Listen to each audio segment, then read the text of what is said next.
Chris Lenois back with you on the Green Mountain Mornings program at 16 minutes past the 8 o'clock hour. Joining me in the studio is Brattleboro former staff reporter Chris Mays. Good to see you, Chris. Good to see you, too. And I mean that every time I say that to you, but I mean that especially this week, seeing on Facebook that you had a bit of an accident, a bit of a bicycling accident. When was that, last week? Yeah, it was on Friday. On Friday?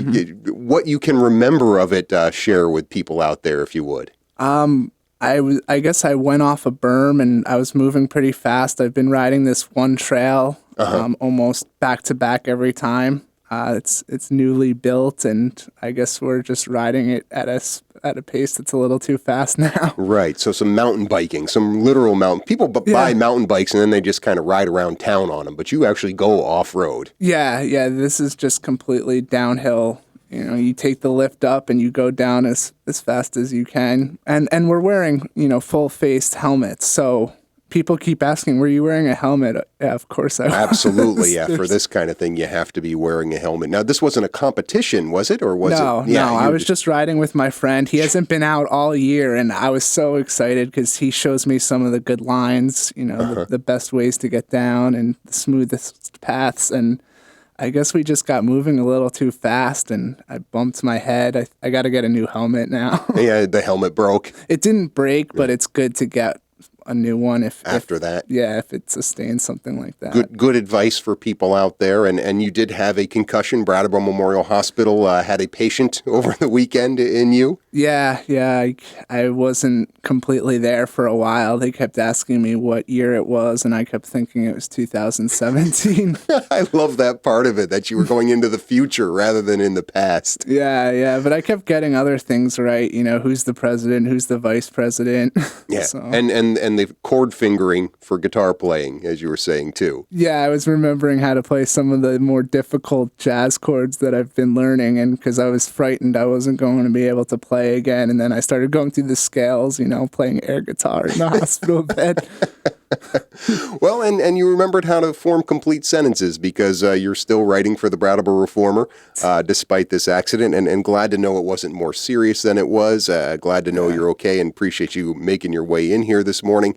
And a couple of stories you've been writing have been about bike safety, pedestrian safety. Seems kind of timely. Let's start with last Tuesday's select board meeting, a story that actually ended up running in the weekend edition, probably while you were laid up on Saturday. This story in the town section about a plan that Dick DeGray, an old select board member, old select board chair, now a new member again, wanting to do something in particular with crosswalks here in town. Talk a little bit about what he proposed. Yeah, he wanted to spend $30,000 on new pedestrian crosswalk lights, install, I think, 3 or 4 of them around town, and also have the same funding amounts for the next 4 years. Right, and had an idea of where this was going to come from as well, the 1% rooms and meals tax, which he was saying we have quite a surplus from. Yeah, I guess every year there is somewhat of a surplus, but not everyone on the board thinks of it that way. They think this is a good way to help with the property tax burden. And that's where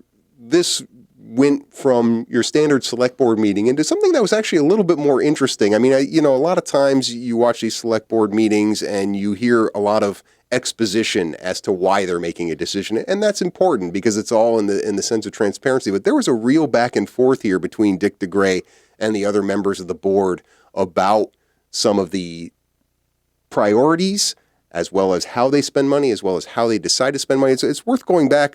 Brattleboro Community Television, of course, documents all these things, BrattleboroTV.org. And I thought there was some interesting back and forth here. I'm going to play a little clip of Dick DeGray, and this is right after David Gartenstein said that he doesn't look at that fund, that 1% rooms and meals tax, as a surplus. And I don't know if you want to say anything about it before I play the clip, Chris. No, go for it. Okay, so here is the clip of Dick DeGray right after David Gartenstein says, I know you and I disagree about this surplus fund. So what you're saying is that we're going to have a surplus of over $600,000 or $700,000 this year in the general fund budget, and we don't want to spend $30,000 on pedestrian safety this year. That's what you're saying to me, essentially, because you It's think not what that I'm there's, saying. you are telling me that there's gonna be other pressures that we have. There's pressures every year, and we're looking at prioritizing.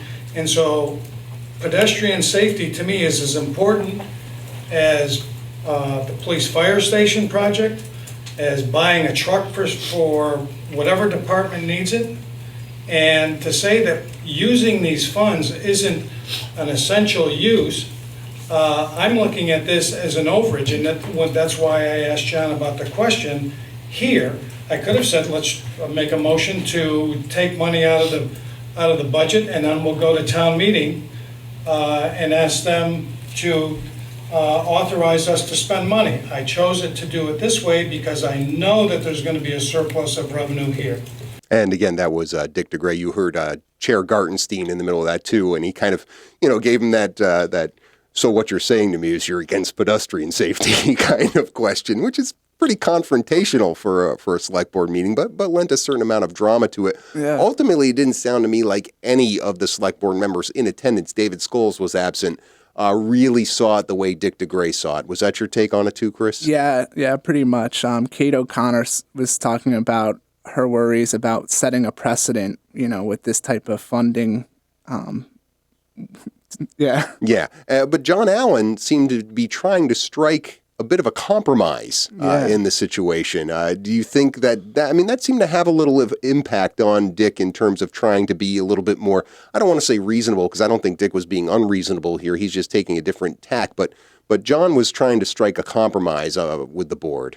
Yeah, he was saying, I don't know about the next few years, the commitment there, but we should maybe do this. I could support this one-time thing and then consider it. Right, knowing I'm trying to get you your lights this time around. And the lights we're talking about are these blinking lights. You've seen them around town. There's one right by Brattleboro Memorial Hospital. They do seem to work as far as pedestrian safety from what Dick was saying. Yeah. Where did they leave this? Because Dave Scholes wasn't there, so they didn't take a vote on it, but they are going to take a vote on it at a later time. Yeah, they're going to talk about it again in October, because then the Traffic Safety Committee will have a chance to come up with a recommendation around the funding and whether it's needed, where it's needed. Yeah. I think that's what some of the other board members wanted to hear, too, because there is a committee that looks into this stuff. That David Gartenstein is on, and Dick DeGray is not. And there was actually a member of the safety committee there, the pedestrian safety committee, who brought it up and said that she's going to look forward to looking into this and making a recommendation. So maybe we will see money, and maybe by then do we know when we'll hear about these grants? Because they are talking about a couple of grants out to fund part of this at least. I don't remember if I heard a date. Yeah, I don't remember either. Yeah. Right. So be on the lookout for that. But it was a fascinating back and forth in terms of how a select board, are they somebody who just is a passive decider of things that the community brings to them, or Dick DeGray being more of, this is something we need to address? And I thought we really saw an interesting dynamic there. Yeah. We are talking with Chris Mays of the Brattleboro Reformer. Lots of other stories from this week's Brattleboro Reformer to talk about as well. 802-254-5286 if you want to join us. We'll be back after the bottom of the hour news break. It's Chris Lenois back with you on the Green Mountain Mornings program, continuing our conversation with Chris Mays of the Brattleboro Reformer. Some Marshall Tucker Band for Chris, because he did a story about them coming to Manchester over the weekend, right? Playing. Yeah. I got to interview the lead singer. He's 68 years old and doing over 150 shows a year. I'm pretty impressed. Now, I've got to just give you a hard time for a second about this, because Manchester, not exactly in the Brattleboro Reformer coverage area. And I know you're a musician and maybe a Marshall Tucker Band fan. Were you just abusing your position as a reporter to get to, stargaze for a minute? No, I thought about doing the story because I wrote a preview about the whole concert series over in Manchester to begin with, because it has to do with this drug-free violence, anti-violence initiative. And I thought about doing it, and our arts and entertainment editor said, hey, would you want to do this? Because she does the layout for all of our papers, so. Okay, well justified. I read that. It's like, he's interviewing the Marshall Tucker Band. He's just totally using his, don't get me wrong. I would do the same thing. If I had a chance to interview somebody that I liked and I was working for a paper, I'm like, yeah, I'm going to hey, assign me this, right? Yeah, I didn't say no. He didn't say no. Excellent. Well, check that out. It's in the Friday edition of the Brattleboro Reformer and online at reformer.com. I want to go back to actually a couple of stories. One was on the cover, and the other was on page 2 about business being conducted by the Development Review Board in Brattleboro. A couple of projects moving forward, trying to keep people abreast of what's happening with the Police Fire Facilities Project, a pretty important step when you talk about the Central Fire Station plans getting approved by the DRB. They didn't seem to have any problems with it. That was a pretty easy decision. No, that was done in 10 or 20 minutes. Right. Any questions, concerns from the board about the project? I think they just wanted some landscaping configuration changed around. They wanted different species instead of just one species of trees. So right. Now, the other item that you wrote about having to do with the New England Center for Circus Arts campus off of Putney Road on Town Crier Drive, this actually led to an interesting tweet from you from the DRB. It's not often there's a good visual from a Development Review Board meeting, but NECCA provided one. yeah, they brought a juggler to start out the meeting. It was pretty funny to see this quasi-judicial board watching someone juggle, Did they give the presentation while they were juggling? I mean, that would be a nice distraction. And by the way, we need $16 million. Hey, look at the bowling pins in the air, right? No, yeah, he just did it for a few minutes, and then the board got down to business. Right. And approved the plans. Right, yep. They were concerned, it seemed, about a sidewalk, and this is a sidewalk from Putney Road up to Town Crier Drive. Are they worried about a lot of traffic along the roadway? They wondered if they were going to have to make a sidewalk along Putney Road. Okay. So they said they didn't. That one going down to Putney Road would be okay. And is this the responsibility of the town or of NECCA? NECCA. So NECCA basically has to pay for this sidewalk. Yeah. I mean, that makes sense. That's a fair thing. And then something about parking as well. Who all else is up in that part of Town Crier Drive? I'm not sure. I think there's housing up there. I didn't know if there were other businesses up there. Yeah, and I think they're trying to work out some deals with people across the street from Putney Road for parking and stuff, because they're going to have a lot of people coming to watch events and That's a good point. A good point. It's going to be a more of a destination of people going up there to park and things. Who knows? We may need one of those pedestrian blinking lights that Dick DeGray wants at that point sometime soon. Yeah, but according to the regulations, they should have parking in behind the building. But the DRB said because they have plans to do performances out there, they could come back for a variance and have the parking probably the way they want it. Now, is everything up there with the plans? Some of it is outdoor as well as indoor, if I remember correctly. I haven't. Yeah, they have this interesting idea to turn one section of the wall into a performance space. They got great imagination. Yeah. And I really can't wait. They're going to start this project pretty soon, aren't they? Yeah, they're hoping to begin construction next month. Yeah, congratulations to the NECCA folks. It's going to be a really exciting thing for the town. You talk about that sidewalk on Putney Road, and anytime I'm up there, I see a lot of people walking around on the street, and they created those bike lanes. I think a lot more could be done in that area, getting again back to the whole pedestrian biking theme we seem to be having today. But you also wrote today about the electric bikes and how there's been a pretty big spike in those. This is a story in this morning's paper if people haven't seen it yet.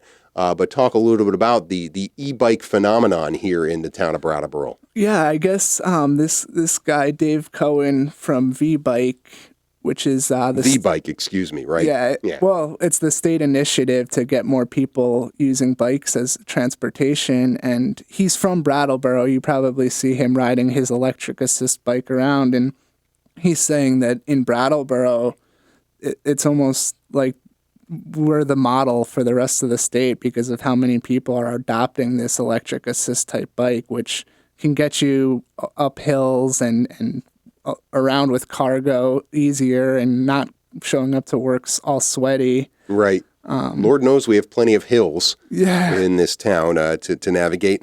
75 e-assist bikes in the Brattleboro area, up from 4 or 5 3 years ago is the number that Cohen gave you. Yeah. And then projecting that doubling by next year, maybe even hitting 200. Yeah. That's an impressive number. I don't know what he's basing that on. Well, but- he's in the bike shops all the time. Okay. We actually visited a couple with him last week. I didn't know if that was just wishful thinking on his part or projecting because... No, he's very involved in looking at this. Right. I didn't know that they were so versatile until reading your story when you talked about this one woman who basically can carry a couple of her kids on the bike or groceries. I mean, it's these things seem to have some variance in terms of how they look and how they operate. All those people I talked to were so enthusiastic about what these bikes were allowing them to do without, using their car. Right. And I got to try one. Yeah? You Yeah. always try these things. You were on the golf course thingy too? Yeah, the golf board. The golf board too, yeah. But- So what did you think about the e-assist bike? It was great. I mean, I was concerned about going back to work sweaty. And it was one of those 90-degree days, and it was really hot. And we went up some of the tougher hills down in downtown Brattleboro, and I was fine. So how does it work? Does the motor just kick in if you're not pedaling, or? Yeah, you push it a little bit with a throttle, and then you keep pedaling a little bit, but it's not all strenuous on your legs. and how long does the charge on these last? Is it something that's pretty durable? Yeah, each one has a different charge, but I think 6 to 8 hours might be the average. Right. I mean, and they're an investment, but then again, so would be a second car. I mean, this would be less than a second car if somebody wanted to buy one of these versus a vehicle. Yeah, the one guy said a $4,000 bike is with the electric assist could pay for itself in 2 seasons in terms of gas and car wear and tear. Yeah, a very cool thing to see that this is growing here in Brattleboro, especially another thing that we kind of just pioneer on, I guess, right? Yeah. Yeah, indeed. All right, we're done with the pedestrian and bike safety portion of our conversation with Chris today. Of course, we were also just about out of time. Wanted to call attention to a story that you've also got in today's paper about a preview of the Act 46 plan for, is it Wyndham Southeast Supervisory Union? Yes. And this is tomorrow evening? Yeah, the Brattleboro community is going to get together to look at the Articles of Agreement on the proposed merger before it's likely to go up to the state Board of Education for review. Now, there's public comment? Is this the only time the public will have a chance to comment on this before it goes to the board? This is looked at as the last chance. I mean, there's an Act 46 study committee meeting on Thursday, but I think this is for the individual Brattleboro concerns. Right. It's from 6 to 7:30 p.m. at the Oak Grove School. Again, that's tomorrow evening. All the members of the Act 46 committee will be there? I don't think so. There might be a couple, but I think it's gonna be mostly the Brattleboro representatives. Now, you and I have talked a little bit about Vernon withdrawing from both BUHS district as well as from this study committee. Are you hearing that other school boards, other towns having concerns about this consolidation plan? Yeah, I guess they're not totally sure how it's going to play out, what the state's going to say they can and cannot do. Oh, with this plan, that the state might have problems with this plan? Yeah, I think they're gonna wait and see what they say, but they're expecting on the ballot. For now, they're expecting the ballot to say, "Do you support this merger, and do you support letting Vernon out of the Union High School district?" Right, that'll be on the ballot in November. Yeah. But do you think there's a chance that this goes up to Montpelier and they say, we don't like your plan? I guess there are some questions about the leadership. No, not the unified board makeup. Okay. And how the representation is configured. Okay. That's what I hear so far. Right. And you talked to Jill totally, Stahl-Tyler a little bit about that in the article. Yeah, and they're not totally sure how the Vernon thing is going to play out yet. They're not sure that the state is going to really want Vernon to contract with them if they're not going to be part of the merged district. Right. That'll be an interesting question if they're willing to hold up the whole plan just because of Vernon. And that's supposed to come up on Thursday at the Act 46 study committee, so I want to go to that meeting and hear some of their questions. I mean, I think that a lot of it is going to come from the state later on, but Ron Staley, the superintendent's supposed to answer some of their questions, I think. All right. Well, be on the lookout for those stories from Chris in future editions of The Reformer. Anything else you want to call out before I let you go? Well, there's this fun dog event going on in Stratton in a couple weeks that I'm going to be writing about today. But we're also going into Irene mode right now. We're going to be writing a lot about Tropical Storm Irene on the 5th anniversary. Yes, indeed. All right. Well, looking forward to those stories. You be safe out there on the trails, okay? I'll try to be. Yeah. All right. Chris Mays of the Brattleboro Reformer, everybody. Reformer.com, their online home. We'll be back to wrap up this edition of Green Mountain Mornings after these messages.